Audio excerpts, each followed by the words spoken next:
Assalamualaikum warahmatullahi wabarakatuh. Selamat sore teman-teman. Datang lagi nih di Exabytes Academy dan masih dengan pembahasan Essential SEO Skills to become a Product Manager. Kita masuk ke episode kedua hari ini. Setelah episode pertama kita lakukan di hari Kamis yang lalu tanggal 15 Juni. Basic-basicnya udah didapetin ya. Semoga sama Mas Eriga udah dikasih dan teman-teman masih ingat, dan semoga nanti bisa diaplikasikan, dan hari ini kita tambah lagi supaya semakin matang ilmu yang didapatkan.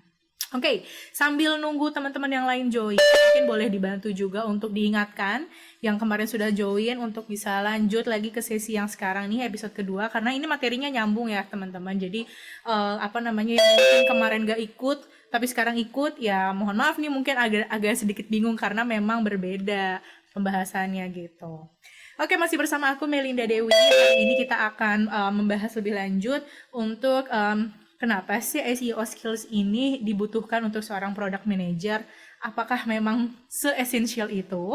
Nanti kita akan tahu jawabannya dari speaker kita, yaitu masih bersama Mas Eriga Syifauddin Al-Mansur, SEO Technical Writer dari Exabytes Indonesia. Oke, teman-teman, mungkin teman-teman ada yang sudah mengerjakan kuis di minggu lalu. Kita sempat share kuis dan kita mau bahas nih di pembukaan ini sebelum masuk ke materi lanjutan. Ada yang sudah menjawab kuis dan menguploadnya? Boleh share di kolom chat. Ini kita akan bahas bareng-bareng ya sama Mas Eriga setelah ini. Oke, Mas Eriganya sendiri sudah siap? Sudah hadir bersama kami? Mungkin boleh dites-tes dulu. Halo, Mas Eriga, selamat sore. Sudah standby kah dirimu? Sudah ready? Halo. Oke, siap. Selamat sore, Mas. Gimana kabarnya Selamat hari ini? sore. Sebentar, Mbak. Oke, siap.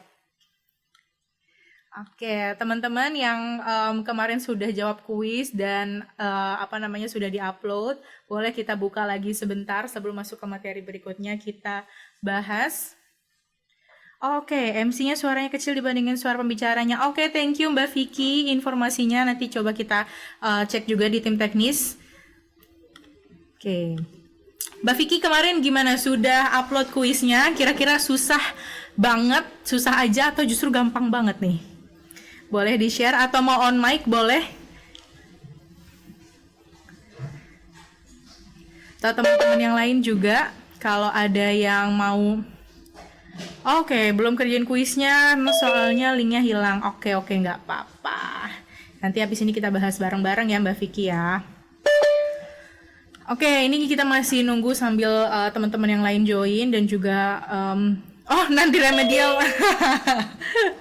Aduh, ini ngeri nih kalau jadi dosen Mas Eriga, udah main remedial aja baru pertemuan kedua. Oke.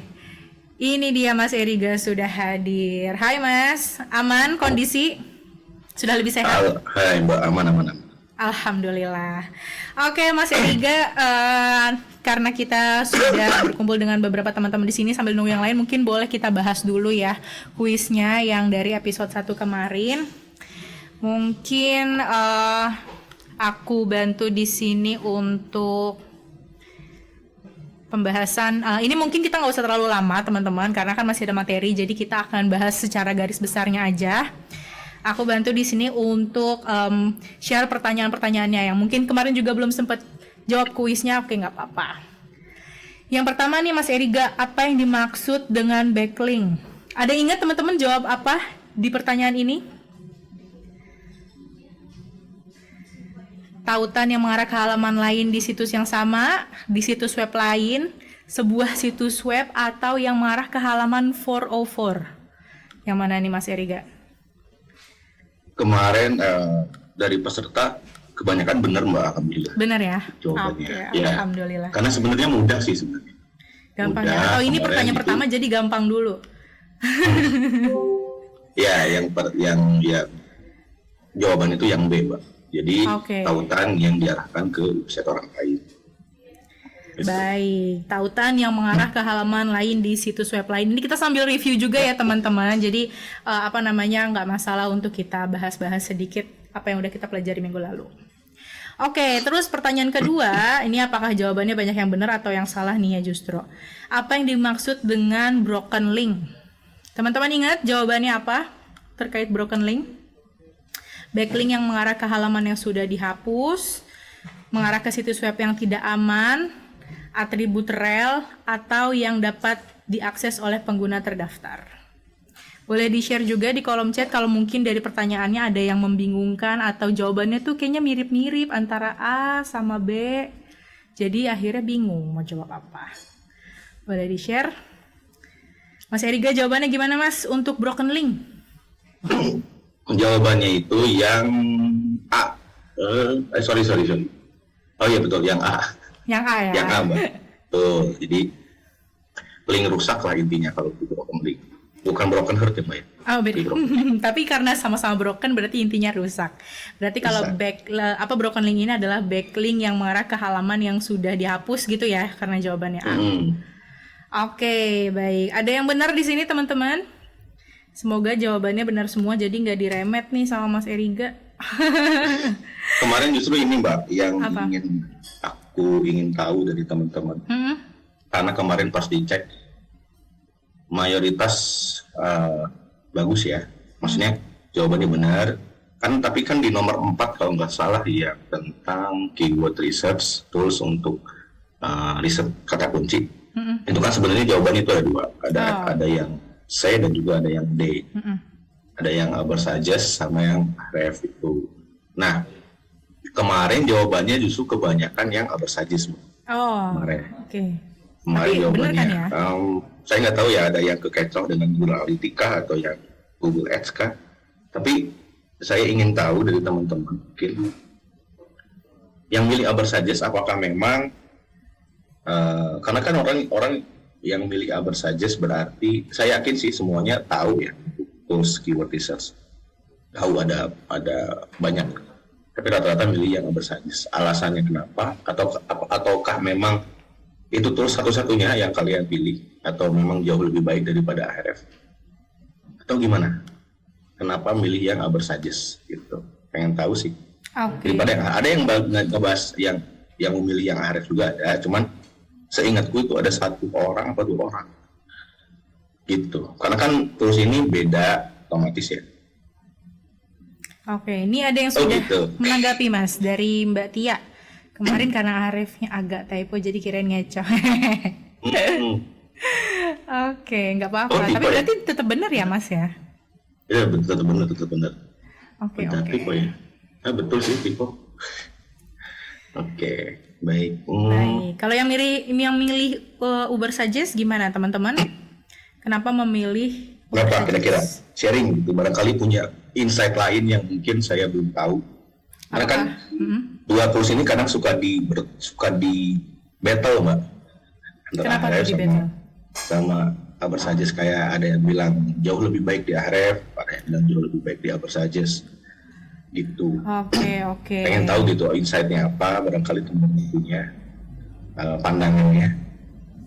Oke, boleh teman-teman di-share di sini yang memilih Ahrefs kenapa, yang memilih Ubersuggest kenapa. Itu jawabannya sama-sama benar ya, baik yang C ataupun D gitu di soal itu. Oke. Tadi kita skip untuk nomor 3-nya nih Mas. Boleh. Yaitu mengapa backlink penting dalam optimasi mesin pencari atau SEO. Kenapa sih teman-teman backlink penting? Masih ingat jawabannya? Ada meningkatkan kecepatan loading halaman, meningkatkan tampilan desain situs web, meningkatkan otoritas dan peringkat situs web, atau meningkatkan keamanan situs web. Yang mana coba? C. Ini benar atau salah nih Mas? Betul Mbak. Betul. Oke. Berarti jawabannya yang C, meningkatkan otoritas dan peringkat situs web. Oke. Tadi yang terkait Ahrefs sama Ubersuggest itu di pertanyaan nomor 4 ya. Tadi sudah kita bahas duluan. Itu terkait keyword research. Lanjut, di nomor 5 pertanyaannya tuh apa yang harus diperhatikan saat memilih kata kunci dalam keyword research? Apakah tingkat persaingan dan volume pencarian, warna dan tata letak situs web, jumlah backlink yang terkait dengan kata kunci, atau peringkat sosial media situs web. Yang mana nih teman-teman? A, B, C, atau D? Ada yang masih ingat jawabannya? Atau baru aja mencari tahu? Boleh di-sharing. Tenang-tenang, remedialnya bercanda teman-teman. Mas Eriga nggak segalak itu kayaknya. Jawabannya apa Mas? Jawabannya itu yang A, Mbak. Yang A itu tingkat persaingan dan volume pencarian ya? Betul. Oke, ini teman-teman jadi reminder juga nih untuk teman-teman bisa mengaplikasikannya nanti, bahwa yang harus diperhatikan saat memilih kata kunci dalam keyword research berarti adalah tingkat persaingan dan volume pencariannya. Lanjut, nomor 6. Mengapa keyword research penting dalam strategi pemasaran online? Yang A, meningkatkan kecepatan loading halaman. Yang B, meningkatkan tampilan desain situs web. Kemudian yang C, meningkatkan otoritas dan peringkat situs web. Atau yang D, meningkatkan visibilitas dan relevansi konten. Yang mana teman-teman? Jawabannya E. Oh, gak ada padahal. Teman-teman bingung nanti. Yang E. Yang D. Yang D ya. Oke, ini ada yang jawab juga D, betul. Meningkatkan visibilitas dan relevansi konten. Baik, lanjut lagi. Fungsi utama dari domain website apa nih, teman-teman? Fungsi utamanya menentukan tampilan visual dari sebuah website, menyimpan konten dan data website, memastikan keamanan dan enkripsi website, atau mempermudah pengunjung dalam mengakses sebuah website. Coba-coba dipilih. Yang belum sempat jawab kuis nggak apa-apa, jawab juga. Ini kan kita buat review bareng-bareng ya, sambil mengingat materi. Ada yang tahu? Ada yang mau nebak-nebak berhadiah? Wah, ada hadiah dari Exabet nih berarti. Ada nggak ya? Jawab aja dulu deh. Tapi yang ngalahin orang dong. Tadi Mbak Tia udah, siapa tadi? Vicky udah, Kak Farid udah. Yang lain dulu deh.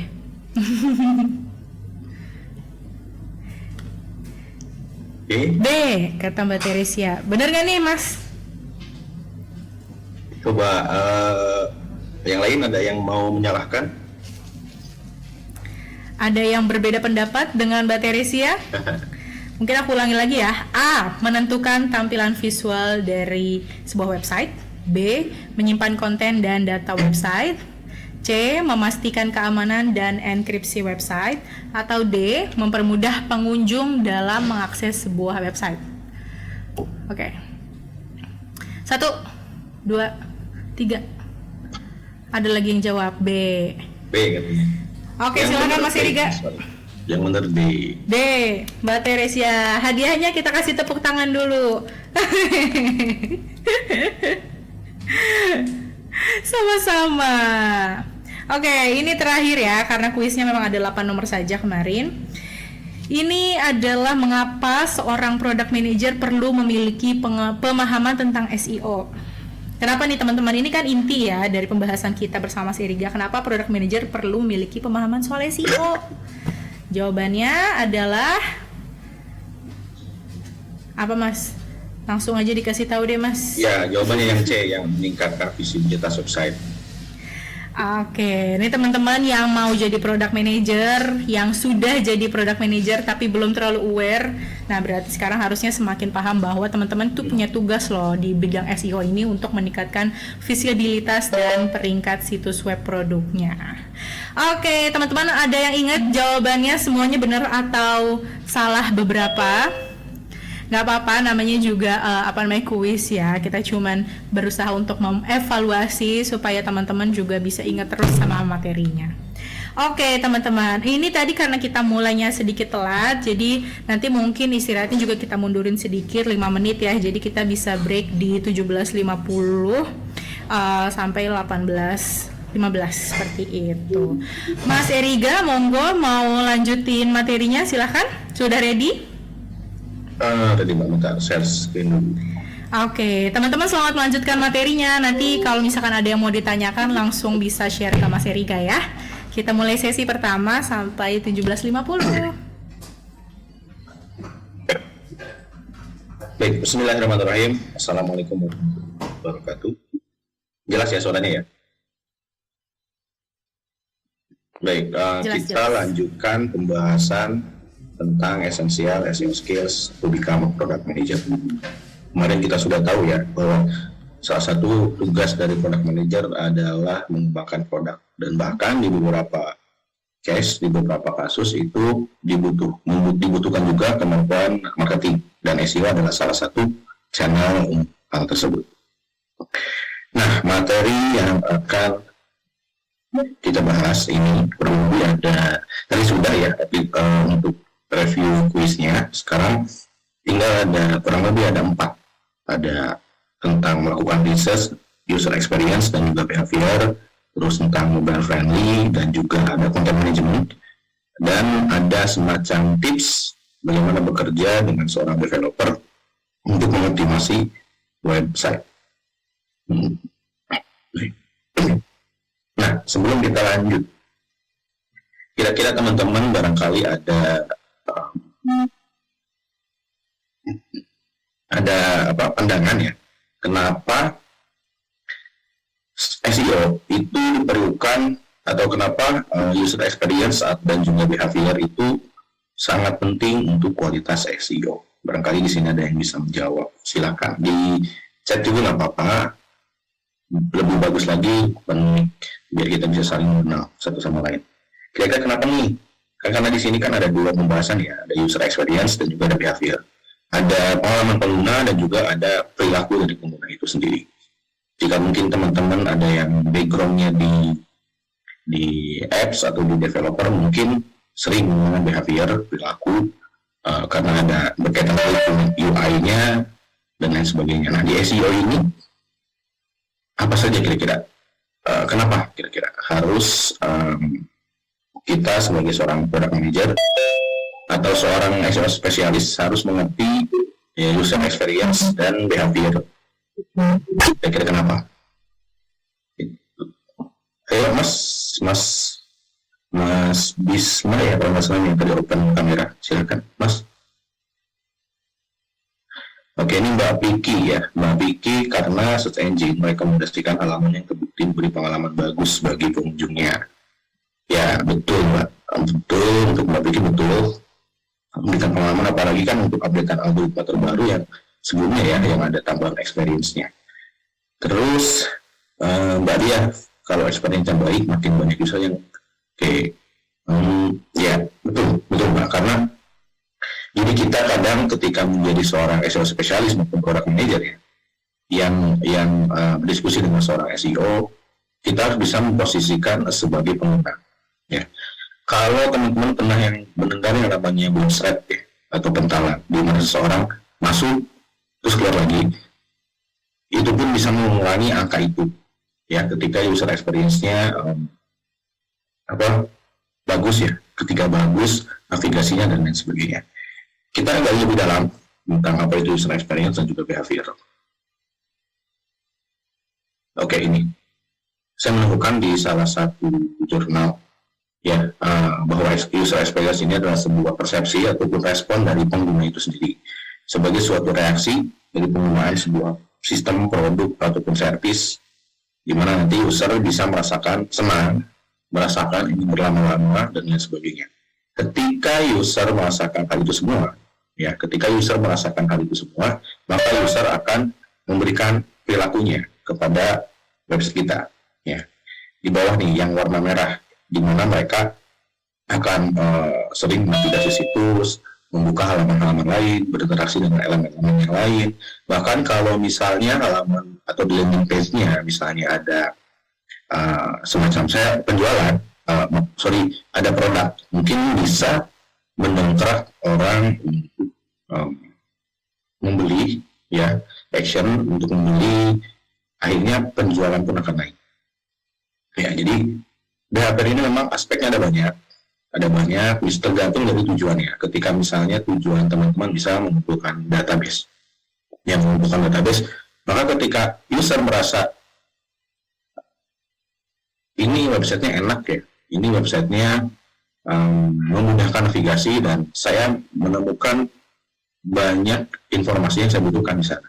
Maka ketika teman-teman melakukan call to action di konten tersebut, maka teman-teman berpeluang lebih besar untuk seseorang atau pengguna mengisi, contohnya ya untuk database mengisi formulirnya, ataupun ketika teman-teman ingin mengejar komentar, bisa mereka pun akan berkomentar dan bahkan akan membuka halaman-halaman yang lain.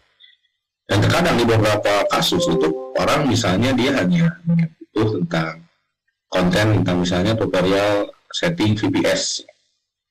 Dia sebenarnya hanya butuh itu, tapi karena dia terhipnotis oleh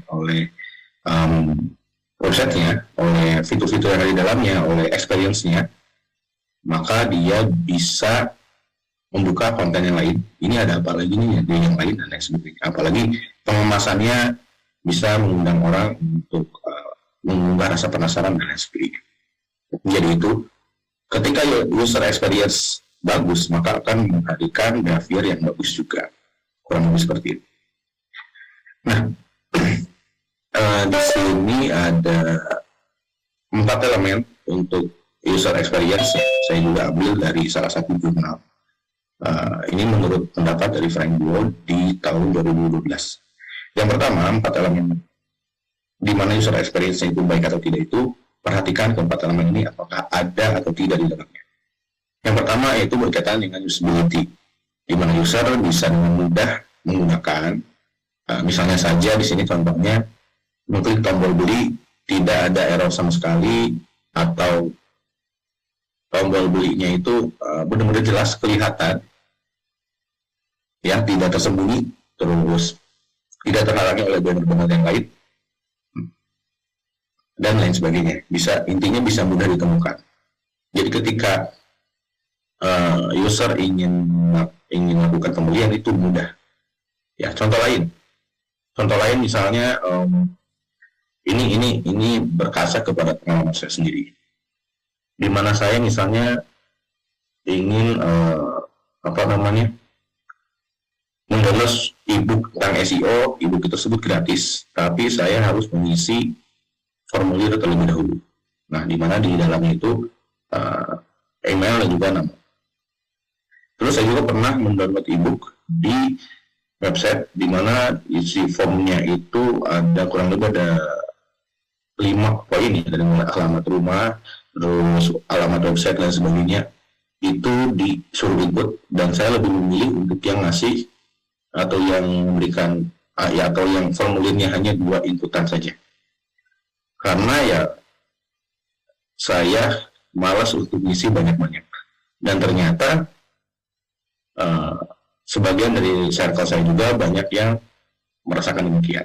Itu bisa masuk ke usability ya, untuk strategi hal-hal seperti itu.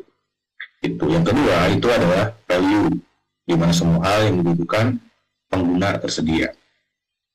Terus sekalipun website yang mudah digunakan, seperti yang poin 1 ya, mudah digunakan, tombolnya, bahkan komposisi warnanya dari sebuah desainnya atau kecepatannya, terus apalagi tulisan-tulisan artikelnya itu tidak terlalu rapat misal, dan lain sebagainya, atau tidak terlalu banyak banner dan lain sebagainya, tidak mengganggu mata kita ketika melihat suatu website tersebut. Tapi jika tidak ditemukan hal-hal yang kita inginkan, ini tidak masuk ke kategori website yang memiliki elemen value. Ya, jadi misal contoh Exabyte Indonesia kan memiliki halaman blog ya, memiliki halaman blog. Terus misal di media sosial ada yang bertanya bagaimana cara setting VPS ataupun cloud hosting dan layanan-layanan hosting yang lain. Karena saya lupa lagi apakah ada atau tidak, tanpa memastikan dulu isinya ada atau tidak, saya share saja alamat blognya Exabyte misalnya. Tapi tenang, untuk tutorial install VPS sudah tersedia banyak ya di blognya Exabyte. Share di sana. Terus silakan Mas untuk pelajari di blog ini. Dan akhirnya orang tersebut buka blognya, tapi tidak ditemukan apa yang dia butuhkan. Ya, dia mungkin mencari di kolom pencarian di blog tersebut, tapi tidak ada. Itu artinya tidak bervalue untuk orang tersebut. Jadi makanya kenapa ada riset konten dulu, makanya ada keyword riset, itu untuk memastikan bahwa banyak orang yang mencari itu, dan ketika nyasar ke website kita, di kita ada, ya, di kita ada, kurang lebih seperti itu. Jadi untuk yang kedua, perhatikan ini, harus ada hal-hal yang dibutuhkan. Contoh lain misalnya teman-teman menurut mereka untuk registrasi, tapi halaman registrasi tidak ada, atau halaman registrasinya tidak bisa diklik dan sebagainya. Ada buttonnya dan jelas, tapi tidak bisa diklik, maka itu pun tidak memberikan value di mata pengguna tersebut. Yang ketiga, ya, ini websitenya itu bisa diakses dengan mudah dan tidak mudah gaul. Ini penting. Kemarin kan kita bahas tentang infrastruktur website, yang membahas tentang infrastruktur website.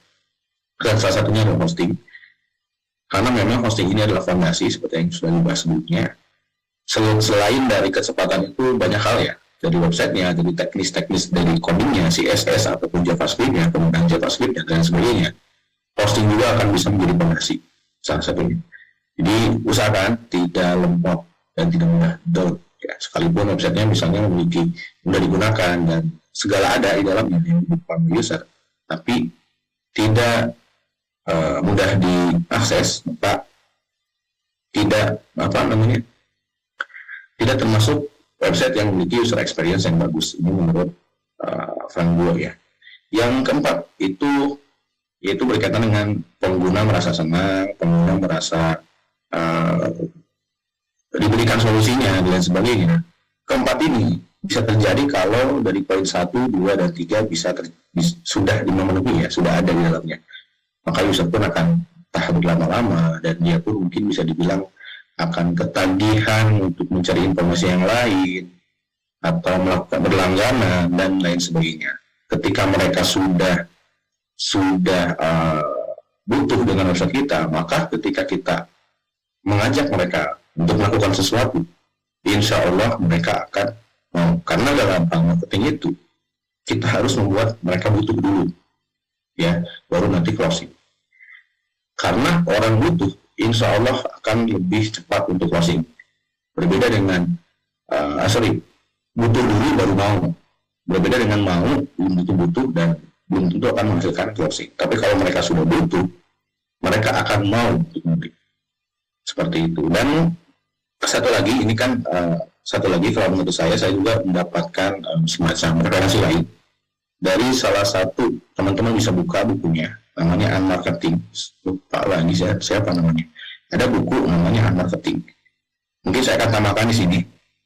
Salah satunya elemen yang lainnya itu adalah website ketika dibuka itu sudah memberikan sebuah identitas bahwa ini website apa dalam waktu 3 detik. Kalau tidak salah saya pernah mengulasnya ya di pertemuan sebelumnya.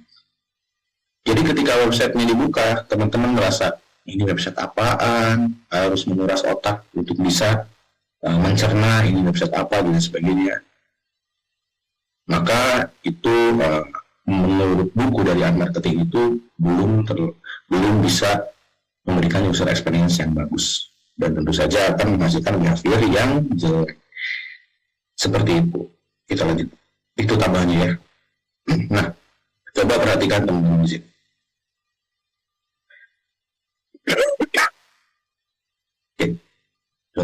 Coba perhatikan teman-teman di sini. Ada salah satu halaman website. Nggak tahu ya, halaman adminnya itu, halaman websitenya itu apakah masih ada atau tidak. Itu linknya ada, kalau jelas ya mungkin bisa dicek. Saya dapat referensi ini dari salah satu artikel di Exabyte di blognya.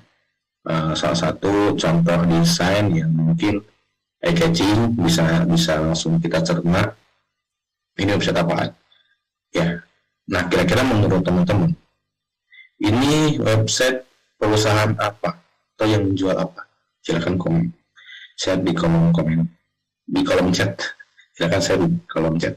Kira-kira ini adalah website apa gitu. Tapi kalau kita perhatikan kayaknya ini template ya. Sini. Oke, kira-kira Website apa ini? Nah, kita coba lanjut ya. Oh, oke, ada yang komen. Layanan pembukuan. Oke, ya, ya, ya, ya. Baik, Mas Bisma, terima kasih ya jawabannya. Ya, betul, layanan pembukuan, terus dan lain sebagainya. Dan ini juga ada website lain. Kira-kira ini website apa? Berangkat Mas Bisma, mau ngasih tahu lagi? Ini website apa ini? Ada warna pink-pinknya, gitu. Terus ada warna coklat-coklatnya. Jualan coklat. Oke. Ya, jualan coklat. Kira-kira Mbak apa siapa nih? Mbak Diah sama Mbak Bisma. Tadi ketika tahu ini adalah website A, ini website B, itu nggak kira-kira berapa detik tahunya?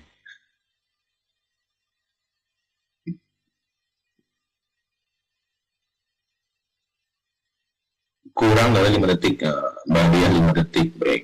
Tapi ya kalau menurut buku Unmarketing, kalau lebih dari 3 detik harus lebih dibuat, lebih diperjelas lagi katanya. User experience-nya masih ada yang cacat kalau menurut penulis dari buku Unmarketing. Tapi memang kalau untuk ini kan berbahasa Inggris ya, ya karena mungkin ya kan perlu kita terjemahkan dulu dan lain sebagainya. Saya juga sebenarnya pun sekitar 5 detik atau lebih ya, karena terus ini artinya apa dan sebagainya, apalagi untuk kemampuan bahasa Inggris saya yang kurang. Kita lanjut ke halaman yang lain.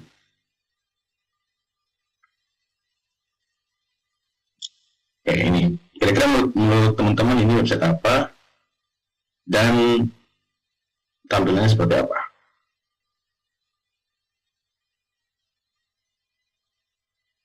Ayo, ayo. Siapa tahu nanti ada yang ngasih hadiah, tepuk tangan. Poles WC, oke. Oke. Baik, menurut Bisma atau menurut siapa? Mbak Dia, Teh Siva. Oke, Mbak Vicky, kira-kira tampilan website ini saya nggak tahu ya. Ini halaman website ini apakah masih ada atau tidak? Tapi menurut teman-teman, website ini user experience-nya sudah memenuhi syarat atau tidak? Atau kalau misalnya tadi kan ada yang jualan, ya misalnya jualan ataupun servis, kira teman-teman mau beli nggak dari website seperti ini? Nggak mau beli, webnya jelek. Nggak mau beli, baik. Kenapa kira-kira nggak mau beli? Kan yang penting kan kualitas dari produknya, ya kan? Namanya juga ya untuk di WC kan, bukan di WC, di kamar mandi, gitu. Kenapa nggak mau beli?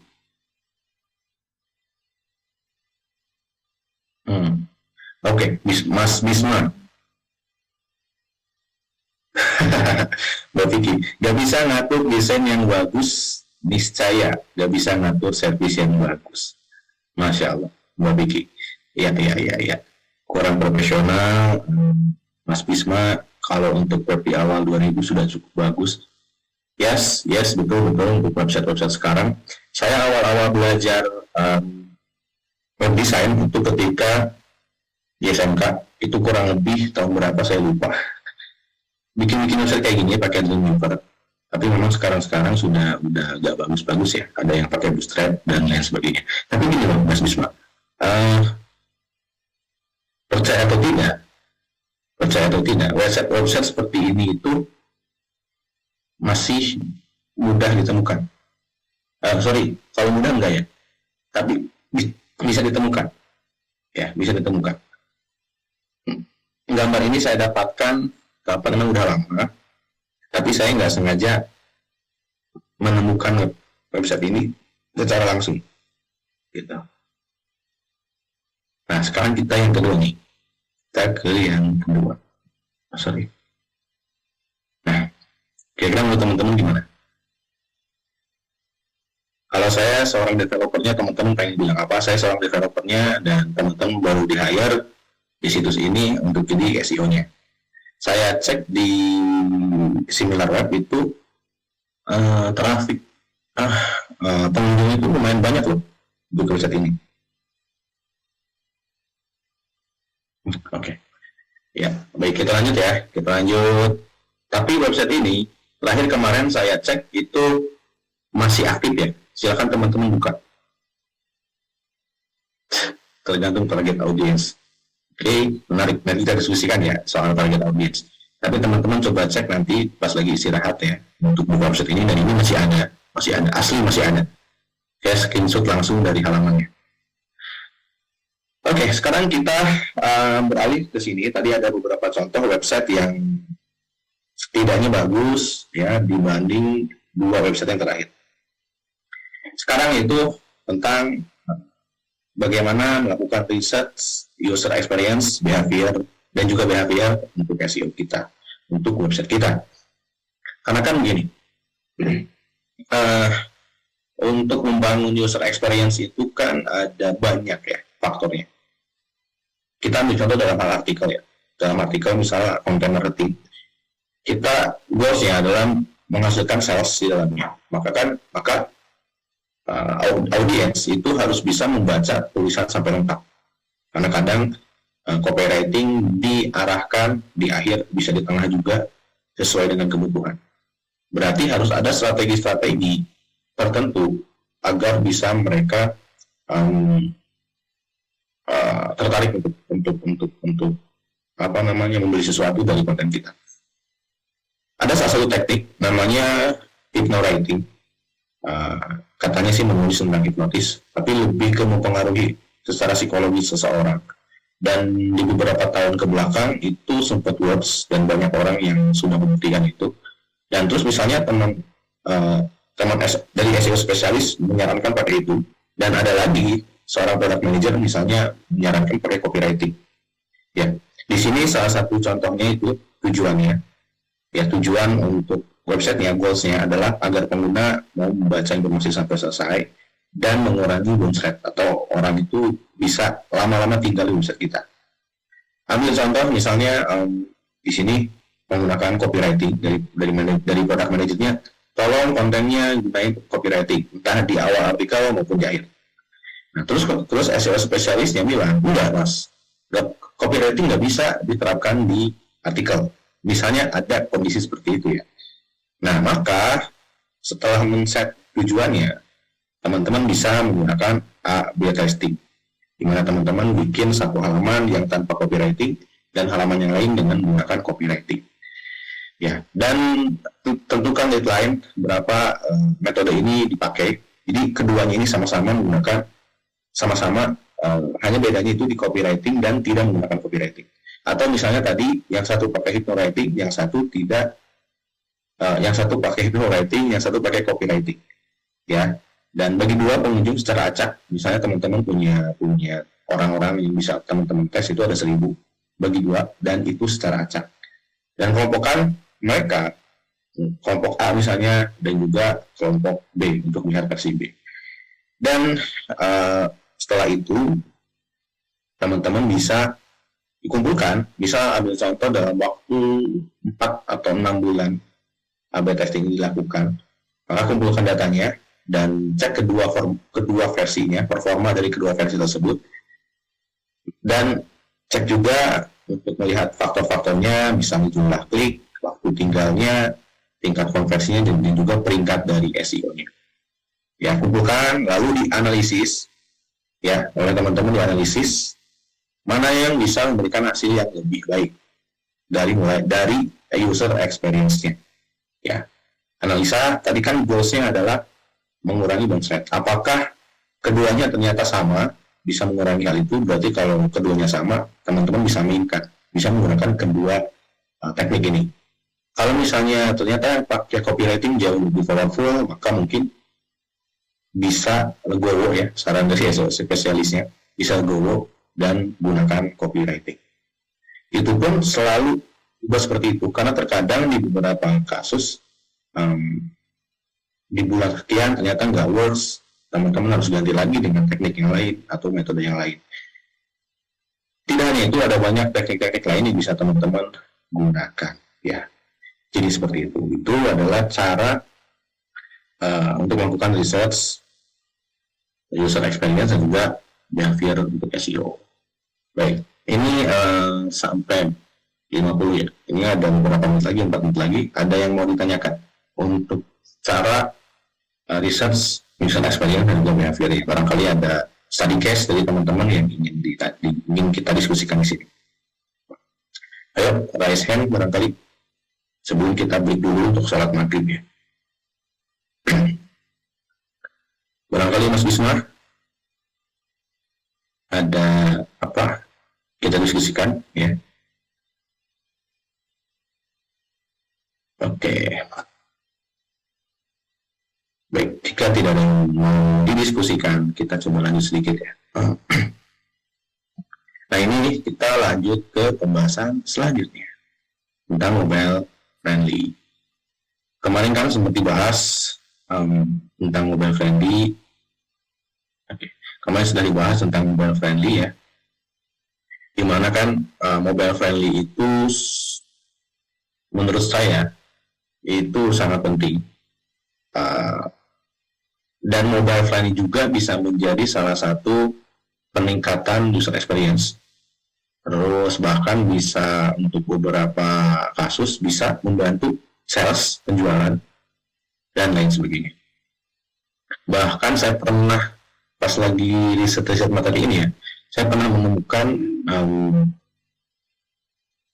ada semacam penelitian kurang lebih seperti ini. Coba kita lihat di slide selanjutnya.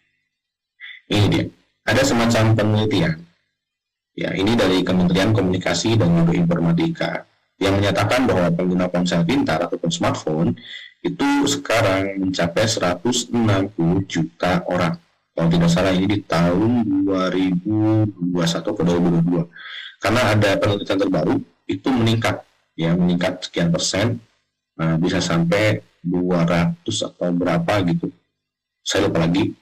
Dan persentasenya ini sekitar 89% naik dari total penduduk Indonesia.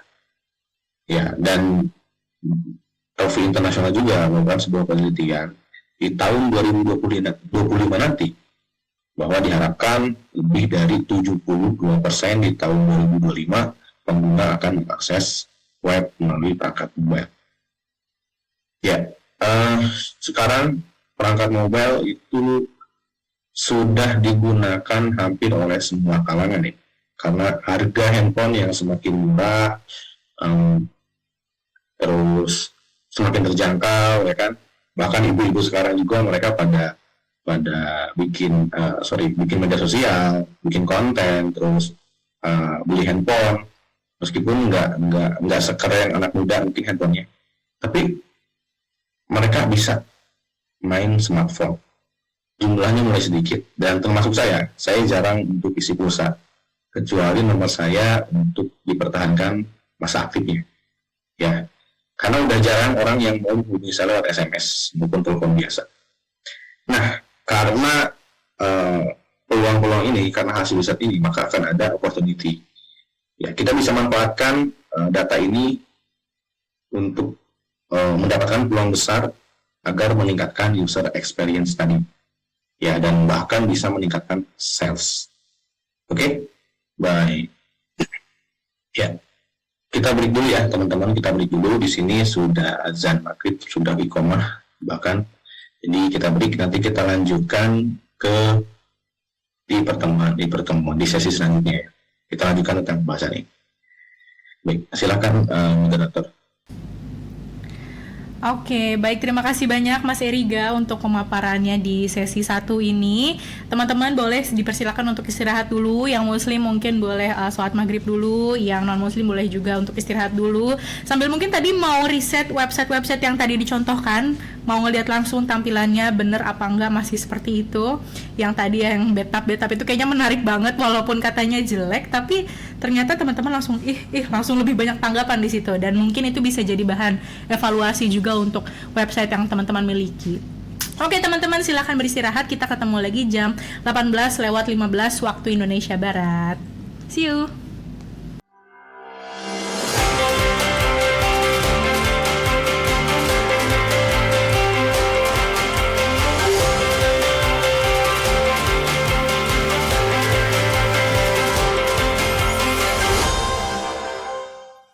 Selamat selamat sore teman-teman. Sore menjelang malam ini ya, karena sudah mulai gelap semuanya pasti di sana juga.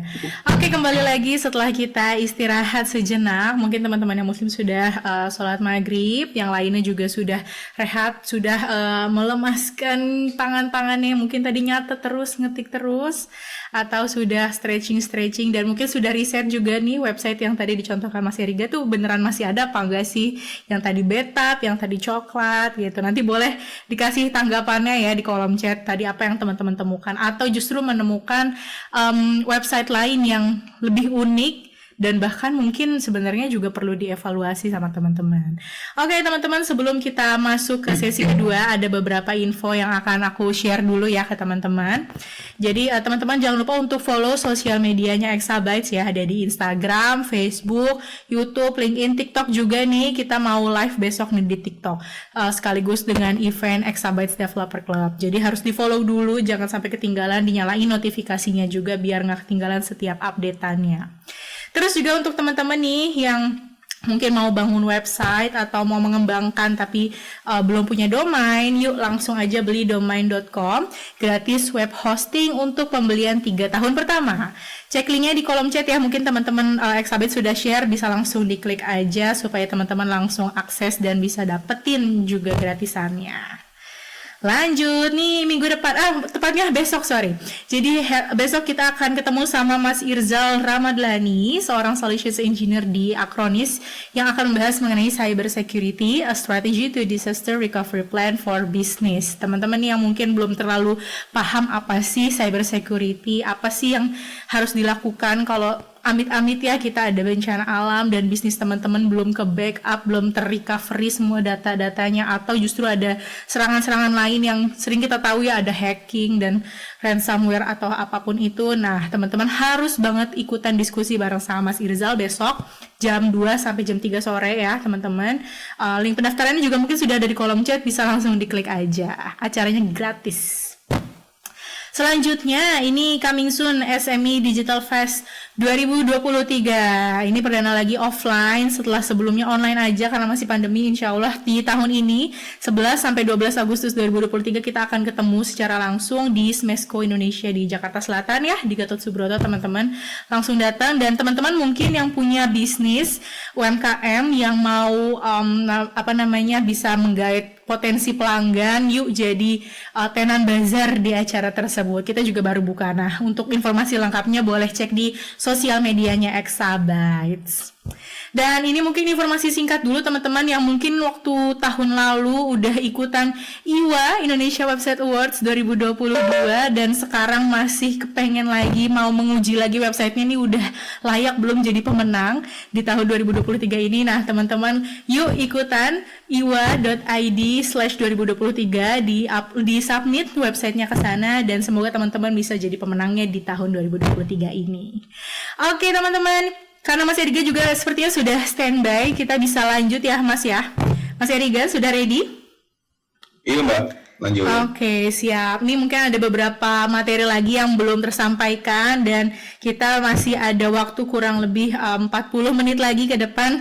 Silakan Mas Eriga. Dan teman-teman juga silakan untuk bertanya ke Mas Eriga. Kalau mau tanya langsung boleh ya, bisa nyalain mikrofonnya, bisa raise hand dulu nanti biar Mas Eriga yang pilih seperti itu. Oke teman-teman, kita lanjut lagi ke sesi kedua. Silakan Mas Eriga. Oke, siap. Baik, terima kasih Mbak Melinda ya. Kita lanjutkan. Tadi kan kita sampai sini ya. Tadi kita bahas tentang kenapa sih kita perlu website kita itu dirancang agar mobile friendly. Oke, sorry. Ya, agar dirancang mobile friendly ini ada risetnya dari Kementerian Komunikasi dan dari Tove Internasional juga. Dan ini yang menjadi alasan kenapa teman-teman harus melakukan rekonstruksi ya, perbaikan untuk websitenya agar bisa mobile friendly jikalau memang ternyata websitenya itu belum mobile friendly. Nah, di sini saya yakin teman-teman Di sini saya yakin teman-teman ada yang sudah memiliki website, blog misalnya, atau ada yang jadi blogger di sini barangkali. Silakan, ada yang Yang mau menjawab pertanyaan ini, apakah website teman-teman itu sudah mobile friendly atau belum? Ya, sudah mobile friendly atau belum? Silahkan. Ada yang punya blognya, bisa di-share linknya, barangkali nanti bisa saya kepo-kepo masuk ke blognya. Nah, jika memang belum mobile friendly, maka segeralah untuk disetting agar bisa mobile. Ada banyak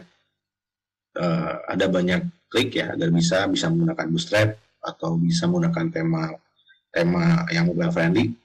Saya rasa sekarang sudah cukup banyak ya website, terutama yang pengguna WordPress itu template-nya itu sudah mobile friendly, itu sudah cukup banyak.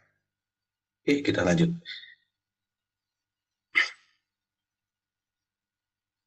Nah, jika teman-teman di sini ada yang bilang dalam hati mungkin, websitenya sudah mobile friendly. Mari kita buktikan apakah websitenya sudah benar-benar mobile friendly atau tidak. jika yang dipahami teman-teman gini, saya websitenya sudah mobile friendly karena ketika saya buka di handphone atau saya perkecil halaman browsernya, itu sudah bisa menyesuaikan ukuran layar. Apakah yang disebut mobile friendly itu seperti itu atau tidak? Bagaimana dengan kecepatannya? Jika sudah diukur, ukurannya sudah bisa menyesuaikan layar, tapi kecepatannya lambat, kira-kira menurut teman-teman apakah itu masih termasuk mobile friendly atau tidak? Karena ada kan beberapa website yang bisa menyesuaikan halaman sesuai layarnya, menyesuaikan halaman sesuai dengan layar gadget kita, tapi loading time-nya itu lambat. Menurut teman-teman, apakah itu masih bisa disebut sebagai website yang mobile friendly? Silakan share di kolom komentar, barangkali ada pandangan, oh iya masih termasuk masa 3. Karena kalau menurut saya pribadi itu tidak termasuk. Karena untuk mobile friendly tidak hanya sekedar menyesuaikan ukuran, tapi ya balik lagi ke pengguna, ke usernya. Dia betah atau tidak, dia nyaman atau tidak. Itu tadi ada sebuah penelitian di mana seseorang akan bertahan 3-5 detik ketika membuka. Lebih daripada itu mereka biasanya akan seperti itu. Nah, biar terbukti website tersebut mobile friendly atau tidak, teman-teman bisa menggunakan Google Friendly Test. Kalau tidak salah, fitur ini ada di Search Console-nya Google ya. Silahkan bisa teman-teman. Atau teman-teman search di mesin pencari Google Mobile Friendly Test, itu ada di bagian atas. Silahkan dibuka, terus dimasukkan di URL-nya ke dalam kolom yang disediakan. Cek, uji itu biasanya membutuhkan waktu 3-5 menit untuk menganalisa website kita mobile friendly atau tidak. Nah, nantinya hasilnya akan kurang lebih seperti ini. Ini adalah salah satu website yang saya cek ya. Saya lupa lagi website yang waktu itu. Saya ngacak aja yang ada di Google, itu seperti ini hasilnya. Di sini dikasih tahu oleh Mobile Friendly Test bahwa halaman itu tidak bisa digunakan di seluler. Di sana juga teman-teman bisa melihat detail halamannya. Tapi untuk crawlingnya itu ternyata berhasil di crawling ya. Terus di bawah ya ada penyebab halaman tidak dapat digunakan. Ini salah satunya area pandangnya tidak disetel. Biasanya ini berkaitan dengan bisa jadi dari font ya. Fontnya terlalu kecil jadi nilai ketika dibuka di handphone itu tidak bisa dibaca dan lain sebagainya. Termasuk ukuran layar ya kan. Ada beberapa di bagian-bagian elemen tertentu yang tidak responsif misalnya. Terus yang selanjutnya, konten lebih lebar daripada layar. Nah, ini jelas ya, ini tidak responsif. Oke, ini tidak responsif. Salah satu cara termudah untuk teman-teman bisa lakukan apakah website tersebut responsif atau tidak. Di bagian halaman ini itu bisa digeser ke kiri dan kanan, itu artinya browser kita jauh lebih kecil daripada halamannya. Ya, itu. Yang kedua, ada elemen yang dapat diklik terlalu berdekatan satu sama lain.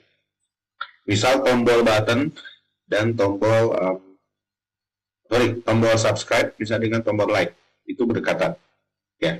Jadi harus ada jarak. Jadi ditakutkan nanti dari pengalaman pengguna akan salah klik. Katanya dia ingin subscribe, malah jadi klik tombol like, ya, gitu. Terus atau beli, misalnya tombol beli dengan dengan jumlah dari, kalau dari e-commerce ya atau toko online, beli terus ada jumlah kuantiti barang yang kita beli itu berdekatan. Yang tadinya teman-teman hanya ingin membeli satu barang, malah jadi klik jadi dua.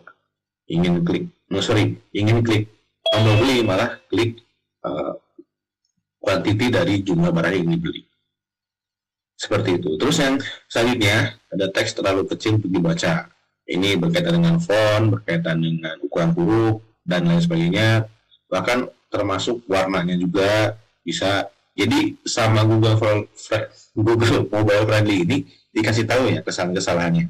Dan teman-teman bisa juga memantau tingkat mobile friendly-nya secara keseluruhan di Search Console. Silakan dibuka Search Console-nya atau Google Mobile Friendly Test-nya dan coba tes website teman-teman atau website orang lain, misalnya website kompetitor misalnya, bisa dicek. Kita lanjut. Nah, sekarang tadi kan kita sudah tahu ya bahwa user experience itu sangat penting untuk perilaku pengguna. Sangat penting agar pengguna mau berlama-lama, agar pengguna ingin melakukan suatu action yang kita goalskan, yang kita harapkan gitu. Nah, pertanyaannya gini. Ketika misalnya website teman-teman masuk entah sebagai product manager ataupun sebagai seorang SEO spesialis.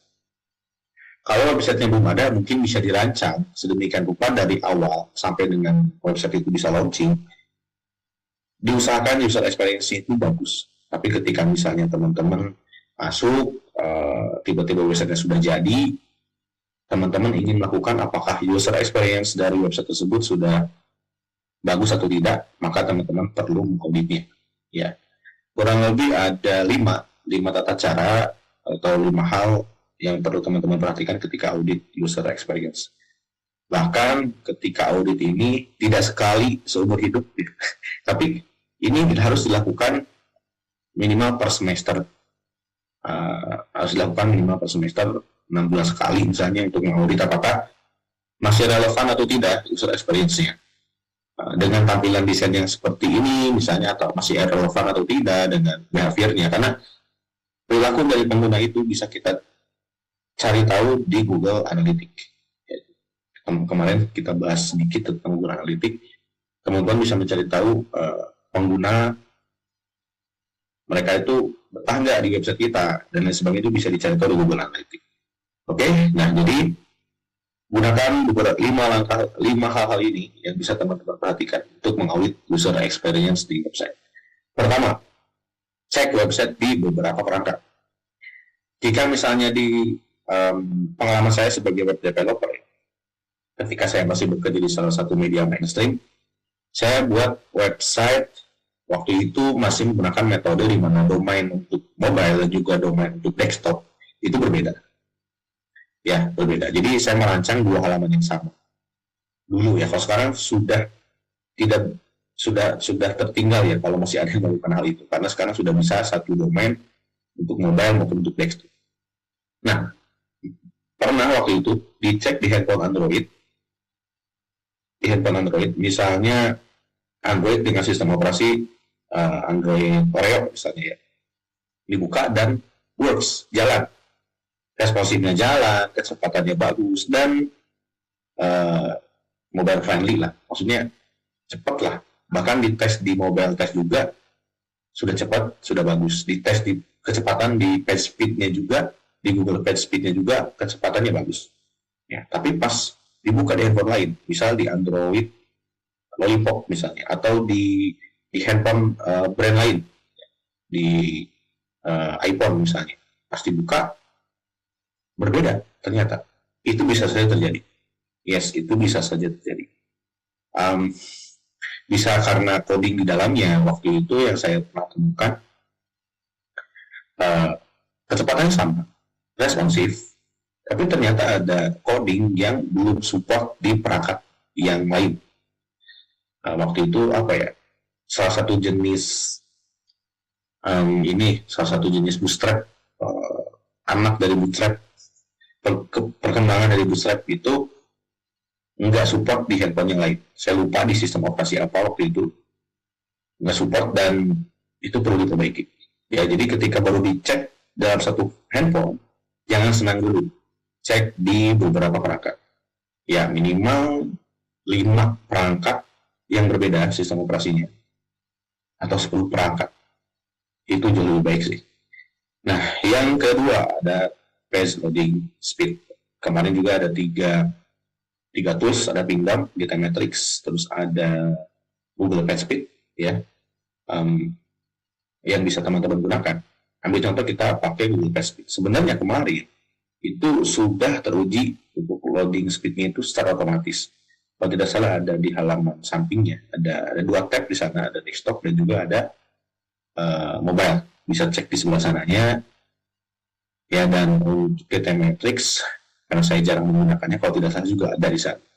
Cek dulu kecepatan loadingnya, ya, bahkan waktu itu ketika saya masih jadi web developer, saya menggunakan tools juga, bahkan saya juga menghitung secara manual, berapa detik dibuka dan sebagainya.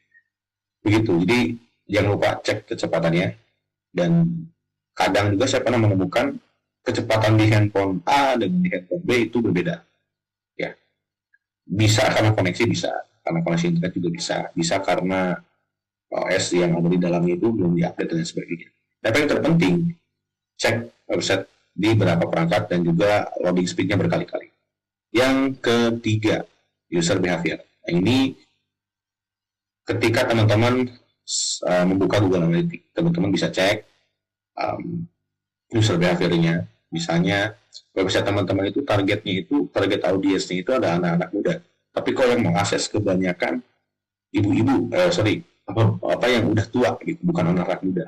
Teman-teman mungkin bisa audit dari sisi kontennya, bahkan bisa juga dari sisi desain websitenya loh. Itu bisa mempengaruhi anak-anak muda enggan untuk masuk. Ya. Seperti website yang sebelumnya yang ada jualan elektronik, ATP dan sebagainya, itu adalah website dari Norwegia kalau nggak salah. Dan sekarang masih aktif. Saya tadi baru cek juga masih aktif dan saya menemukan beberapa review bahwa website tersebut menghasilkan penjualan. Yes, website tersebut menghasilkan penjualan. Tapi penjualan untuk kalangan orang-orang yang dia hobi dengan elektronik tersebut, benar-benar hobi saja. Jadi mereka tidak peduli dengan halaman websitenya mau jelek atau tidak. Yang terpenting barang yang gue suka ada di situ dan harganya murah. Itu ada yang beli, tapi memang dari kalangan orang-orang berumur, ya, dalam artian bukan anak muda, bukan Gen Z atau generasi milenial, tapi di atas itu, di bawah itu, baby boomer lah atau generasi apa gitu. Saya nggak kurang soal kategori, tapi bukan dari kalangan anak muda. Nah, jadi teman-teman ketika misalnya salah arah, salah goals, itu teman-teman bisa evaluasi user behavior-nya di Google Analytics. Lihat umurnya, kebanyakan yang akses apa, dan coba audit kontennya. Bisa juga dari desain website. Bisa teman-teman juga riset psikologi warnanya untuk tampilannya. Banyak hal faktor yang teman-teman bisa audit dari sisi user behavior-nya di Google Analytics. Terus yang keempat, tadi sebenarnya sudah saya bahas, ya, mobile usability report. Kayak semacam itu tadi, apakah website yang mudah digunakan atau tidak. Seperti tadi ada button beli dan juga button yang lain itu berdempetan dan lain sebagainya. Itu teman-teman harus audit dan buat laporannya, terus diskusikan dengan web developernya, bisa nggak perbaiki bagian ini, karena akan mempengaruhi A, B, dan C. Nah, itu jadi perhatikan. Yang terakhir itu jelas, jika dari atas dari pertama, kedua, ketiga, dan keempat, masalahnya sudah ditemukan, segera perbaiki dan optimalkan. Sesuaikan, uji terus-menerus, dan lakukan perbaikan, intinya. Lakukan 5 langkah ini untuk memulai user experience-nya, dan lakukan sesering mungkin ya. Baik, sampai sini ada yang mau ditanyakan? Sebelum kita lanjut. Baik, kita lanjut saja ya. Kita lanjut saja biar nanti terakhir ini. Kita lanjut. Itu sekarang kita bahas tentang content management. Mungkin kalau teman-teman sudah tahu ya apa itu content management. Intinya content management itu kita mengatur sebuah konten, mengeditnya, hapusnya, mendistribusikannya, terus membuatnya, ya, dan merencanakannya dan lain sebagainya. Tapi kenapa content management itu penting? Bukankah saya, misalnya gitu teman-teman punya pengalaman, saya ini sering bikin konten dadakan, Kang Erika, sering bikin konten dadakan, tanpa ada perencanaan, tanpa ada riset dulu, tidak riset dulu dan lain sebagainya. Saya buat dan works, ada hasilnya, ada traffic, bahkan mengundang sales. Jangankan untuk website ya, media sosial saja itu ada konten manajemennya. Teman-teman pakai LinkedIn misalnya, silakan buat konten manajemennya. Teman-teman pakai Instagram dan lain sebagainya, itu ada konten manajemennya. Kenapa konten manajemen penting? Kira-kira works-nya gimana? Kalau memang hasilnya masih sama dengan yang masih amburadul kontennya, kenapa kita harus repot-repot bikin konten manajemen? Gitu. Kira-kira ada yang bisa ngasih pandangannya, kenapa konten manajemen itu penting? Dan apakah teman-teman di sini sudah melakukan itu? Kalau memang penting, kalaupun tidak, kenapa tidak penting? Ayo. Konten manajemen. Kita coba cari tahu kenapa konten manajemen itu penting ya.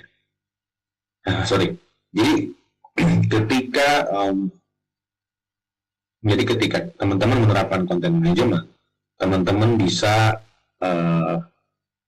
memprediksi semuanya. Kayak tadi kan user behavior-nya, terus user experience-nya, teman-teman bisa meriset itu semua, bisa mengetahui itu semua. Bahkan teman-teman ketika melakukan riset secara rapih dan terbiasa, teman-teman akan tahu mungkin kayaknya ini bakalan ada penjualan deh bulan ke depan dan lain sebagainya. Ini bakalan naik deh grafiknya dan sebagainya. Itu pentingnya konten manajemen. Ketika tanpa pakai konten manajemen sudah ada hasilnya, satu atau dua, mungkin dengan konten manajemen bisa lebih daripada itu. Ya. Dan di sini di layar ada ini berapa? Empat tips ketika teman-teman membuat konten manajemen. Yang pertama adalah perencanaan konten, ya. Teman-teman bisa buat perencanaan, nanti saya akan kasih contohnya, contoh perencanaan itu seperti apa, perencanaan konten seperti apa, rencanakan kontennya itu, konten pilarnya itu apa saja, struktur kontennya juga kayak gimana, bahkan konten statisnya pun teman-teman harus pikirkan. Contoh konten pilar, kenapa sih harus ada konten pilar? Saya pernah menemukan beberapa blogger di LinkedIn ya, sering bertanya ke saya, Kang, kata Kang Erika kan kalau blog baru agar bisa diindeks dan juga mendapatkan traffic yang banyak, itu harus tiap hari post konten, minimal satu hari satu di bulan pertama. Saya katakan ya, gitu. Tapi baru juga 7 hari saya sudah bingung ingin membuat konten apa. Dan ternyata ketika saya tanya, apakah kamu bikin konten pilar dulu atau tidak? Jawabannya tidak. Ya, jadi konten pilar ini yang nanti akan jadi pakem teman-teman. Ingin membuat konten A, B, dan C. Ya. Gitu. Jadi untuk membatasi. Misal contoh umumnya itu konten pilar itu ada konten transaksional, terus ada konten edukasi, informasi, dan juga ada konten hiburan. Umumnya seperti itu. Jadi ketika teman-teman bingung ya mengacu kepada beberapa konten pilar tersebut. Konten apa yang bisa dihibur, meskipun isi kontennya nanti perlu direset juga, perlu dipersiapkan juga. Ya. Nah, yang kedua adalah struktur kontennya. Kemarin juga sempat dibahas ya, kayak struktur konten itu headingnya, terus subheadingnya dan sebagainya itu perlu dipikirkan juga. Apa aja sih yang menjadi headingnya, apa aja sih yang menjadi subheadingnya, terutama untuk artikel yang mungkin di atas 1000 kata atau di atas 800 kata. Saya rasa menggunakan navigasi user itu harus ada struktur konten seperti itu ya, ada headingnya, subheadingnya. Agar nanti di website-nya bisa dibuatkan daftar isi seperti yang ada di blognya Exabyte. Kalau teman-teman bisa cek ya, cek blognya Exabyte, itu selalu ada daftar isinya. Dan teman-teman bisa loncat-loncat ingin mencari topik apa. Misal pembahasan tentang pengertian hosting. Di dalamnya itu ada pengertian, terus ada bahkan mungkin ada sejarahnya, terus ada macam-macam hostingnya dan lain sebagainya. Ke bawah bahkan sampai cara untuk melakukan pemasangan website di hosting. Karena teman-teman sudah tahu pengertiannya, teman-teman hanya butuh macam-macam hosting. Teman-teman bisa klik daftar isinya dan lari ke pembahasan tentang macam-macam hosting. Itu akan memudahkan navigasi dan itu akan mempengaruhi user experience. Ya. Yang kedua tentang menulis konten yang informatif dan juga menarik. Nah di sini typo ya. Jadi menarik. Jadi seperti apa sih konten yang menarik? Ya, konten yang informatif otomatis seperti konten yang informatif itu konten yang bisa menjawab semua pertanyaan yang user pikirkan. Ketika user sedang butuh tentang macam-macam hosting, ada jawabannya di sana. Sedang mencari tahu tentang cara pemasangan WordPress di hosting, ada semua jawabannya di sana. Ya, saya rasa semua orang sekarang bisa buat konten yang informatif. Semua ya. Tapi ini yang sedikit menantang untuk para writer itu konten yang menarik. Konten seperti apa sih yang menarik? Kalau saya adalah konten yang enak dibaca. Kalau typo-typo kayak gini, multi slide kan nggak enak ya buat dibaca ya. Ini baru beberapa baris, baru satu kalimat. Coba kalau misalnya 1000 kata semuanya typo, apa yang dibayangkan teman-teman? Terus yang tidak bertele-tele itu termasuk konten menarik. Dan untuk membuat itu ada caranya. Ada caranya. Yang biasa saya lakukan untuk nulis di blognya Exabyte, saya biasa mengkombinasikan antara copywriting dan juga menulis artikel. Banyak orang yang menganggap copywriting tidak bisa dikombinasikan dengan tulisan di website. Dan saya membuktikan bisa. Ya, saya membuktikan bisa. Cuman saya nggak tahu ya, apakah hasilnya itu, experience-nya sudah benar atau tidak, atau jauh lebih banyak pembacanya atau tidak. Saya belum bertanya ke SEO spesialisnya.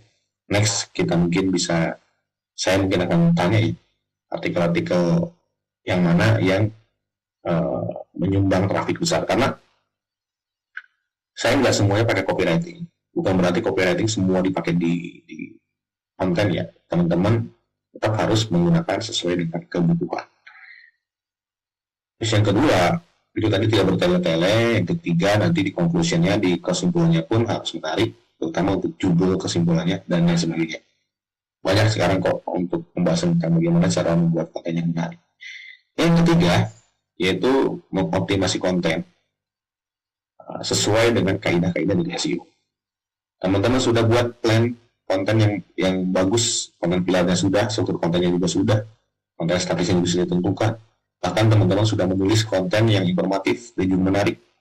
Saatnya teman-teman optimasi konten tersebut. Ya, gunakan kata kunci dan gunakan teknik-teknik SEO yang lain. Dan tentunya dengan tujuan agar konten kita mudah ditemukan oleh mesin pencari. Karena untuk di website, artikel yang informatif dan juga menarik, tapi tanpa sentuhan atau kaidah-kaidah SEO, saya rasa itu sia-sia ya, kalau tujuannya adalah ingin dapat ditemukan. Kecuali kalau teman-teman share aja linknya langsung ke DM teman-teman, ke DM audience, Tapi itu kan tidak, dan mungkin kalaupun bisa itu terbatas. Ya, terbatas, dan kalau punya 10 ya paling cuma 10 yang baca, itu pun belum tentu semuanya baca. Itu. Jadi salah satunya terapkan kata kunci, tapi ingat kata kuncinya jangan sampai kebanyakan dalam satu paragraf, jangan sampai ada 5 kata kunci, ya nanti jadi nggak enak buat dibaca. Kalau dulu mungkin ya, mungkin bisa words, tapi kalau sekarang, apalagi updatean dari Google, sudah ada bagian experience-nya, jadi teman-teman harus perhatikan juga bagian dari itu, tapi tanpa melupakan teknik-teknik SEO. Ya, kita membuat konten, kita membuat website untuk manusia dan juga untuk mesin. Gitu. Terakhir, jika langkah 1, 2, dan 3 sudah dilakukan, saatnya teman-teman untuk promosi konten. Promosikan, tentukan media sosial apa yang ingin teman-teman share. Sorry. Ya, teman-teman misalnya share, ditentukan media sosialnya apa, apakah konten ini relevan jika di-share di semua media sosial, apakah konten ini relevan hanya untuk di LinkedIn aja, atau untuk di Facebook saja, atau untuk di Twitter saja. Seperti itu. Ya, jadi langkah keempat adalah promosi. Kita lanjutkan. Nah, untuk konten manajemen juga. Ini bagian dari konten manajemen ya. Teman-teman bisa menggunakan namanya teknik silo. Ya, saya sering menggunakannya, dan ini salah satu contoh untuk blog ataupun untuk website yang berkaitan dengan pulsa. Ya, yang berkaitan dengan pulsa, ini contohnya. Jadi teman-teman bisa gunakan teknik silo, dan ini juga cukup works untuk SEO ya, dan bagian dari konten manajemen. Di sini ini ada 3 tier ya, yang warna itu tuh yang tulisannya voucher KFC, pulsa gratis, itu tier 1. Yang berikutnya yang aplikasi penghasil pulsa gratis, itu adalah tier 2. Atau mungkin kalau misalnya teman-teman dulu udah diingat ya, yang bagian atas adalah halaman utama, dan yang ke bawahnya adalah halaman turunannya. Nah, teknik silo ini jadi sebuah pengelompokan, dan nanti semuanya saling keterkaitan. Ya, saling keterkaitan. Di sini ada 3 halaman, ada voucher KFC, pulsa gratis, dan paket internet. Ketiganya bisa teman-teman hubungkan. Voucher KFC terhubung dengan pulsa gratis, begitupun konten pulsa gratis terhubung dengan voucher KFC. Begitupun pulsa gratis dengan paket internet. Itu terhubung. Dan beberapa anak-anaknya ke bawah, tapi yang berkaitannya. Jangan sampai begini. Coba teman-teman perhatikan ya. Di sana ada yang cara mendapatkan pulsa gratis. Apakah itu terhubungnya kemana saja? Cara mendapatkan pulsa gratis. Coba. Ada yang menjawab, terhubungnya itu hanya ke pulsa gratis. Oke. Untuk ke atas ya, ke halaman utama. Tapi kenapa enggak ke voucher KFC kira-kira? Nanti saya akan jelaskan kenapa teknik silo ini penting dan apa efeknya nanti untuk mesin pencari. Kenapa yang konten tentang cara mendapatkan pulsa gratis hanya terhubung ke pulsa gratis, tidak ke voucher KFC? Ada yang mau bantu jawab? Oke. Ini karena nggak relevan. Cara mendapatkan pulsa gratis kan itu lebih pembahasan ke pulsa gratis. Gimana user bisa mendapatkan pulsa gratis. Berarti itu tidak relevan dengan voucher KFC. Oke, tidak relevan. Ya, tapi selanjutnya itu ada apa lagi kita contohkan yang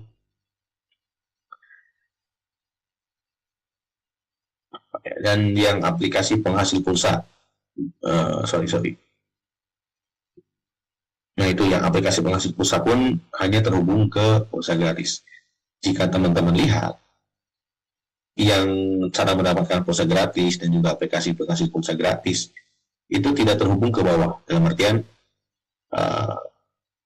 tidak ngasih semacam internal link ke anak yang di bawahnya. Ya, karena memang mekanisme seperti ini. Ini adalah salah satu contoh teknik silo.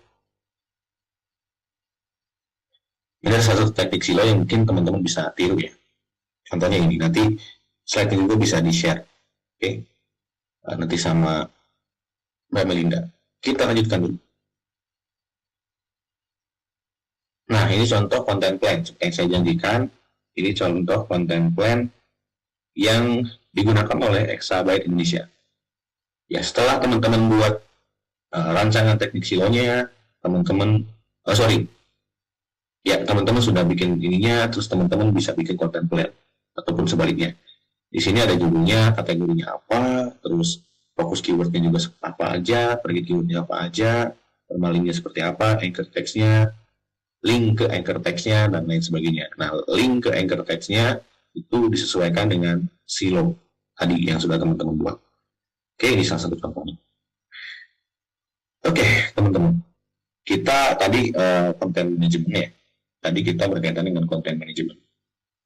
Ini ada salah satu ilustrasi. Di sini ada 3 orang yang mereka itu sedang berdiskusi. Ada orang SEO spesialis dan juga web developer. Ini berdasarkan pengalaman teman di salah satu perusahaan. Dia bekerja sebagai web developer, sehingga curhat. Orang SEO ini A, B, dan C, egois lah, merasa paling benar lah, dan lain sebagainya. Dan itu terjadi. Apa yang dilakukan product manajernya? Apakah memberikan edukasi ke satu sama lain? Katanya tidak. Ya, saya prediksi product manajernya itu beliau mungkin bingung ya tentang SEO juga, bingung tentang web developer juga. Kita harus ambil dalam hal ini teman-teman. SEO spesialis pun harus mengerti bagaimana flow dari web developer. Web developer juga harus mengerti flow dari SEO spesialis. Jangan sampai gini. Teman-teman misal posisi sebagai product manager ya. Ambil contoh product manager nggak ada, tapi teman-teman sebagai seorang SEO spesialis. Terus teman-teman mengecek atau mengaudit user experience, termasuk page speed-nya dan lain-lainnya, mobile friendly atau tidaknya. Pas dicek, teman-teman hanya screenshot hasil page speed-nya, terus teman-teman kirim ke web developer, tolong lu benerin, gitu. Tolong lu benerin dan sebagainya. Saya rasa hal seperti itu pasti akan menghadirkan semacam perdebatan. Kalau saran saya, tidak harus seperti itu. Jelaskan kenapa pentingnya SEO dulu, beri web developer pemahaman kenapa pentingnya SEO, dan salah satu pendukungnya itu adalah kecepatan. Dan saya menemukan kecepatan yang mempengaruhi kecepatan website ada di file CSS yang ini. Ada beberapa coding di file CSS ataupun JavaScript yang ini yang perlu dihilangkan. Kira-kira bisa nggak dihilangkan? Karena ini mempengaruhi. Daripada langsung kasih laporan, tolong dong lu benerin kecepatannya. Saya pengen kecepatannya bisa sampai 3 detik. Dan web developer kebingungan apa yang harus dibenerin. Jadi minimal dikasih tahu. Nah, ketika untuk ngasih tahu hal seperti itu diperlukan knowledge tentang developer, tentang bagaimana website flow dari developer tersebut. Maka dari itu, saya memberikan tips kepada teman-teman agar bisa bekerja dengan developers, agar bisa bekerja dengan web developer untuk bisa mengoptimasi performa website menjadi lebih baik lagi, terutama dari sisi SEO-nya. Oke, di sini ada 6 tips yang bisa teman-teman perhatikan. Pertama, agar tidak ada miskomunikasi. Pertama, teman-teman harus set goals-nya. Jadi sebelum mulai bekerja dengan seorang pengembang, penting untuk bisa memiliki pemahaman yang jelas tentang apa yang ingin dicapai. Oke, goals-nya apa dari SEO ini? Dan tujuannya spesifik apa yang ingin ditingkatkan dari situs tersebut, dan buat juga apa yang bisa diukur, mungkin lebih ke KPI-nya seperti apa ya, buat KPI-nya dan sebagainya untuk product manager ya, untuk product manager. Jadi kalau misalnya ada sales, Berarti apa aja yang perlu diperbaiki, kecepatan terutama, dan termasuk tata letak dan konten. Fokus ke sana. Yang selanjutnya itu tentang jelaskan juga apa kebutuhannya. Misal ingin mengurangi loading time, maka teman-teman bisa menjelaskan apa saja yang perlu dilakukan berdasarkan analisa ini secara jelas, ya, secara jelas. Jadi tidak buta gitu, tiba-tiba teman-teman ngasih reportnya saja kecepatan jelek. Ini kok bounce rate-nya seperti ini, kayaknya salah deh dari web developernya dan sebagainya. Ya.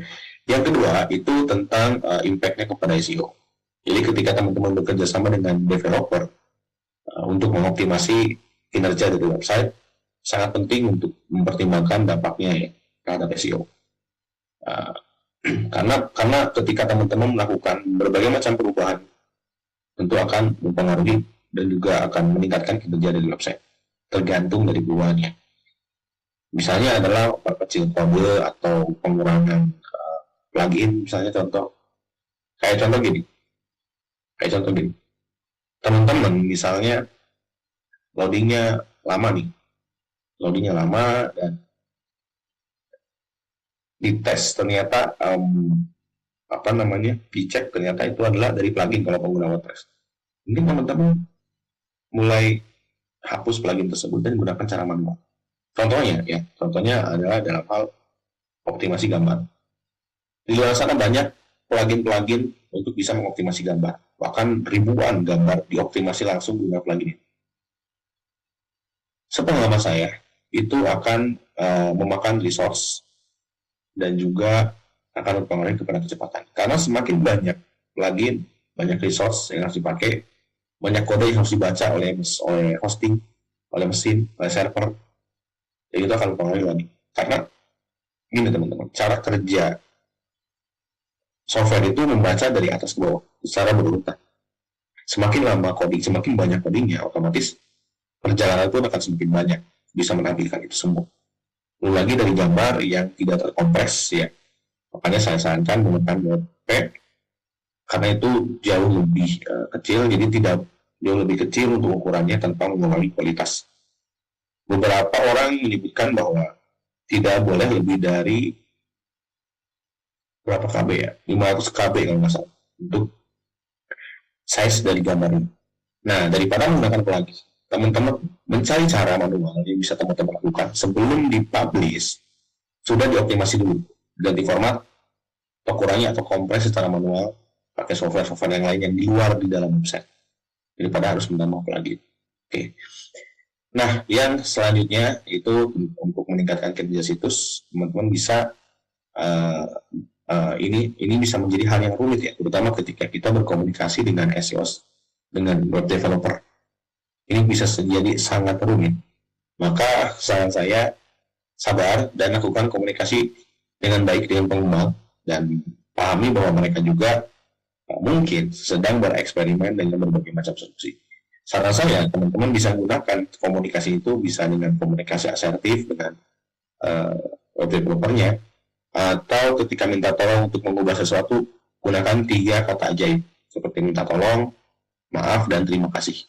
Itu powerful banget, asli powerful banget.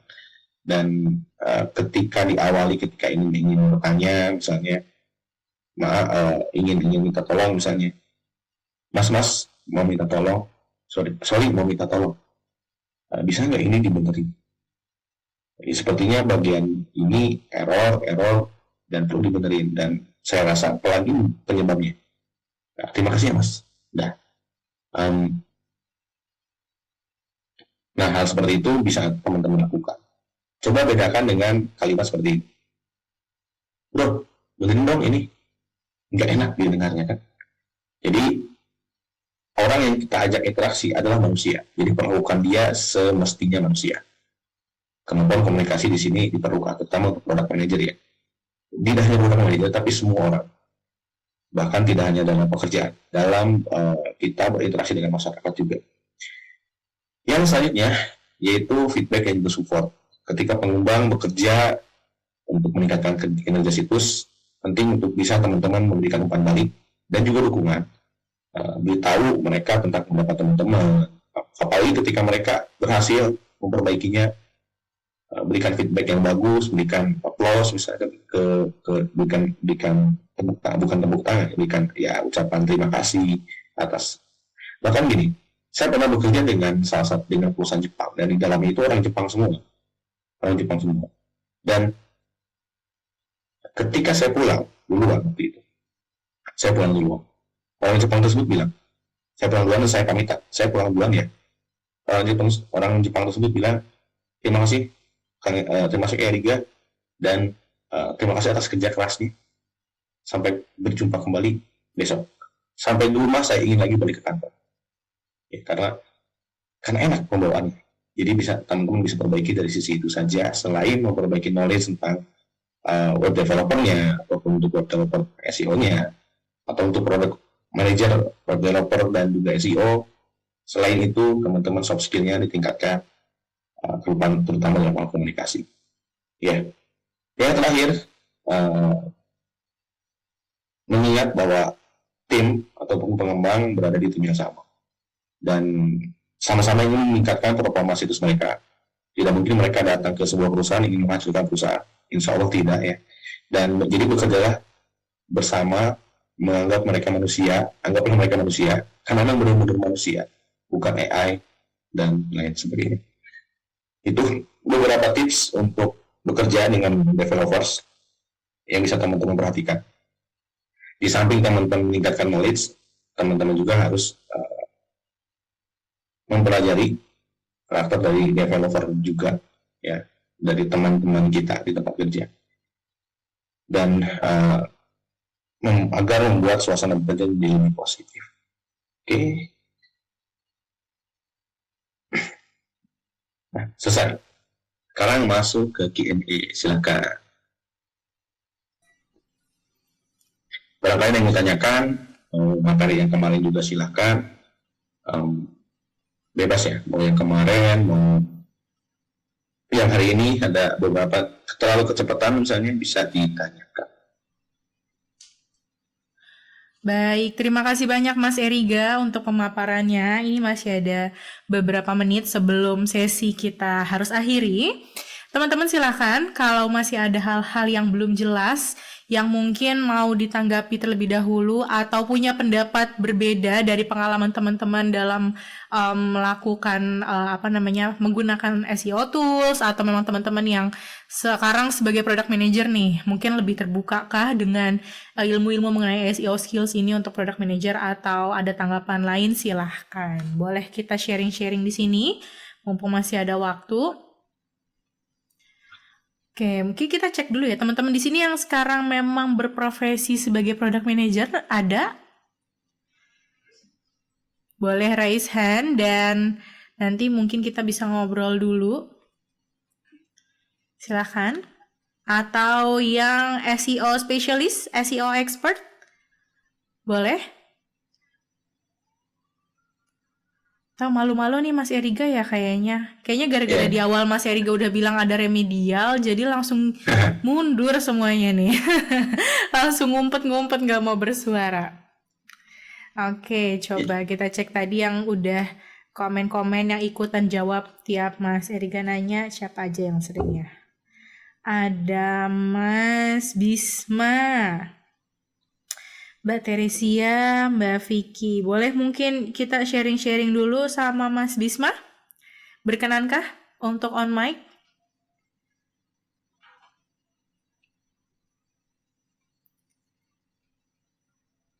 Gimana Mas Bisma? Atau mau di kolom chat boleh di-share juga. Mbak Teresia mungkin, Mbak Vicky, monggo. Ini yang sudah dari awal banget nih join untuk Exabytes Academy bersama Mas Eriga. Oke, gimana teman-teman? Kayaknya malu-malu semua nih ya. Oke, nggak apa-apa deh kalau misalkan belum. Oke, ini dari Mas Bisma nih Mas, ada yang bertanya. Halo, mau tanya Mas, minta tanggapannya mengenai Google SGE dan perkembangan SEO ke depannya. Apakah makin terpuruk atau makin kompetitif? Waduh, gimana Mas? Silakan Mas Eriga. Google SG juga saya pernah dengar ya, Mas Bisma. Tapi saya belum mempelajari lebih detail tentang SG ini seperti apa. Tapi kalau misalnya ke depannya terpuruk sih kemarin ya, saya pernah dengar juga dari beberapa senior. Kalau terpuruk sih enggak sih Mas. Kalau terpuruk sih enggak, tapi mungkin bisa lebih kompetitif ya. Lebih kompetitif iya, bersaingnya iya, lebih ini apalagi dengan algoritma terbaru dari Google ya, ada experience-nya. Terus bahkan tadi juga ada semacam fitur baru dari Google di mana ketika teman-teman misalnya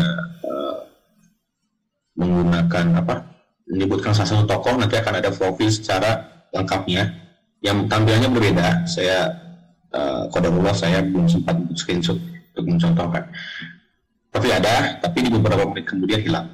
Waktu itu saya cek salah satu nama artis, terus jadi kompetitif dan mungkin bakalan lebih banyak tren-tren lagi ke depannya.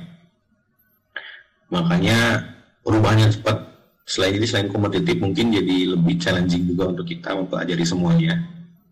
Jangan sampai kita ingin cepat bisa menguasai SEO tapi belajar hanya 5 menit bisa. Atau malu-malu untuk bertanya gitu. Jadi kalau untuk Google SG secara detail belum ya, saya belum mempelajari, jadi saya belum bisa jawab untuk itu. Tapi untuk perkembangan SEO sih enggak ya. Kalau makin terpuruk enggak. Bahkan ada yang bilang kan SEO bakalan hilang gara-gara ada AI misalnya. Google hilang, kita pakai AI, kita cari di ChatGPT tentang info-info terbaru dan sebagainya.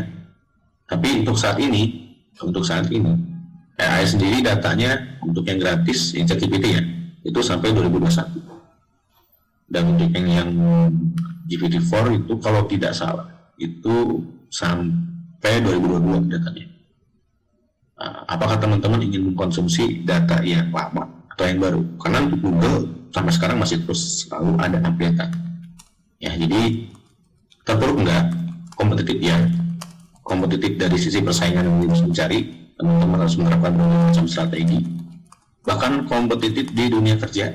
Sekarang mungkin banyak orang yang minat ke sana, mempelajarinya dan mulai mencari kerjaan di sana. Seperti itu Mas Bisma. Terima kasih atas pertanyaannya. Yang lain, ayo.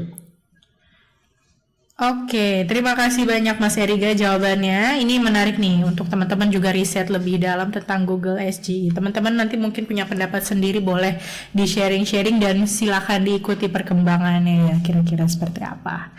Baik teman-teman, masih ada yang mau berdiskusi dengan Mas Eriga? Coba-coba kita absen sedikit. Masih ada siapa di sini? Terima kasih teman-teman loh ya yang masih stay bersama kita. Semoga ilmu yang teman-teman dapatkan ini memang benar-benar bermanfaat untuk teman-teman bisa aplikasikan di dunia kerja. Ada Kak Ishak, Kak Muhammad Akbar, Kak Irsyad, Kak Lutfi, Kak Nural, Kak Royhan Abdul, Kak Syifa Nuri, Kak Fenti, dan Kak Vicky. Gimana? Ada yang mau ditanggapi? Atau kira-kira sudah cukup? Atau perlu sesi yang lebih private nih sama Mas Eriga? Gak apa-apa dong ya Mas, kalau boleh ngobrol-ngobrol di luar sesi akademi, mungkin melalui media sosial boleh ya? Boleh. Bisa di LinkedIn, LinkedIn sih yang paling sering aktif sekarang. Oke. Boleh diinfo LinkedIn-nya apa Mas? Mungkin biar teman-teman bisa langsung search atau langsung klik. Coba saya bisa langsung konek-konekkan kita ya, saling menambah koneksi dan untuk teman diskusi juga nih. Oke, teman-teman juga jangan malu-malu untuk bisa sharing-sharing ya sama Mas Eriga. Siapa tahu nantinya bisa kerja sama atau mungkin saling bertukar ilmu dan bisa sama-sama menerapkan yang paling baik nantinya di tempat kerja. Oke teman-teman, kalau mungkin tidak ada lagi yang ingin kita diskusikan, bisa kita cukupkan untuk sesi Exabytes Academy bersama Mas Eriga. Oke, ini Mas Eriga nge-share dulu nih ya LinkedIn-nya. Eriga Syifaudin Al-Mansur. Nah, teman-teman boleh di-search. Silahkan. Saya juga aktif bikin artikel di newsletter LinkedIn. Oke. Banyak berarti ya kita bisa update terus nih dari tulisan Mas. Nah ini nih, Oke. sudah ada 730 subscriber, bisa teman-teman subscribe juga. Keren sekali. Ini berarti banyak banget yang minat untuk baca terus tulisannya Mas Eriga. Oke teman-teman, silahkan dikoneksikan profil LinkedIn teman-teman dengan Mas Eriga. Silahkan berdiskusi di sana. Kalau misalkan di sini ternyata kurang, silahkan diskusi one-on-one bersama Mas Eriga. Baik, kalau misalkan tidak ada lagi yang ingin kita diskusikan di sesi kali ini, aku sekali lagi ucapkan terima kasih untuk teman-teman yang sudah stay, dan tentunya terima kasih banyak untuk Mas Eriga atas ilmu yang sangat bermanfaat.